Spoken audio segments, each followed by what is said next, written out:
Adam আব্বাসের মতো ফুটবলাররাও বাংলাদেশে পর্যাপ্ত সুযোগ সুবিধা ও প্রাপ্য সম্মানটুকু পাচ্ছেন না। অ্যাডাম আব্বাসের সুযোগ ছিল ইংল্যান্ড, নাইজেরিয়া কিংবা জ্যামাইকা জাতীয় দলে খেলার, কিন্তু তিনি বেছে নিয়েছেন বাংলাদেশকে। তবে বাংলাদেশে আসার পর থেকেই তাকে অনুশীলন করতে হচ্ছে কর্দমাক্ত মাঠে, যা হয়তো অনেকটা নিরাশই করবে তাকে, কেননা তিনি এমন পরিবেশের সঙ্গে হয়তো পরিচিত হননি আগে।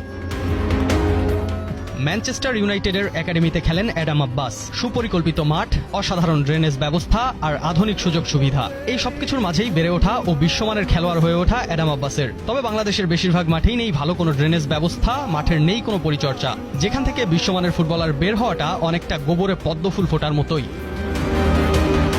অ্যাডাম আব্বাস বাংলাদেশে আসার পর প্রথম দিন অনুশীলনেই খেলেছেন পানি ও কাদামাখা মাঠে। হাঁটু অবধি কাদা আর বড় বড় ঘাসের মাঝে মনে হচ্ছিল পাড়ার কোনো ফুটবল ম্যাচের জন্য অনুশীলন করছেন তারা। কে বলবে তারা বাংলাদেশ ফুটবলের ভবিষ্যৎ?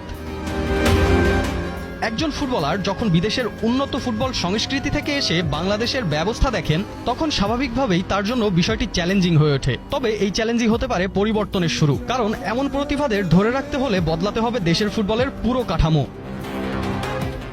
বাংলাদেশের ফুটবলে এখন আর প্রতিভার অভাব নেই, অভাব শুধু সুযোগ সুবিধা আর সঠিক ব্যবস্থাপনার। অ্যাডাম আব্বাসদের মতো ফুটবলাররা যদি প্রয়োজনীয় সুযোগ সুবিধা ও সম্মান পান, তাহলে দেশের ফুটবল এগিয়ে যেতে পারে নতুন উচ্চতায়।